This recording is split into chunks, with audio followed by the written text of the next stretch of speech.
Australia was an early success story in containing the coronavirus and had managed to keep its numbers fairly low. The whole country has seen only around 230 deaths during the pandemic. But in the state of Victoria, the situation is now threatening to spin out of control, and authorities have declared a state of disaster in Melbourne, Australia's second largest city. Around 5 million people are now under an intensive lockdown, and the government has deployed the military onto the streets of the city to help enforce it. Among the new rules is a nightly curfew from 8 p.m. until 5 a.m. If you're caught out after curfew without a valid reason, you face a fine up to the equivalent of $14,000. Non-essential retail businesses have been ordered to close, and people can't go more than 3 miles from home without a good reason, like going to work, to the hospital, or caring for an elderly relative. Australia's Prime Minister says he understands these new measures are harsh, but says that they're necessary. Take a listen. I understand people's frustration. I understand their anger.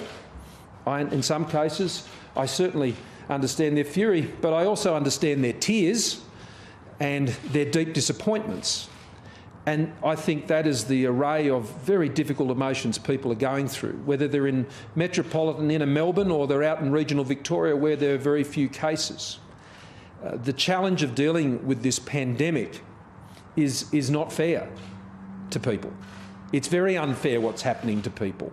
It's the pandemic and the virus that is doing that, and it means that the Premier obviously have to make some difficult calls, and not everybody's going to agree with every call he makes.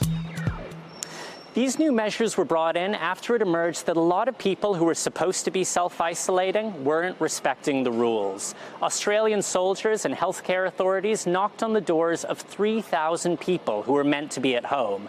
They found 800 of them, nearly a third of the total, weren't following the guidelines. That seems to have been the last straw for state authorities. They've said these new measures will be in place for 6 weeks while they try to drive the numbers back down.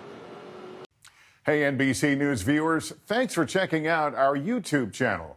Subscribe by clicking on that button down here and click on any of the videos over here to watch the latest interviews, show highlights, and digital exclusives.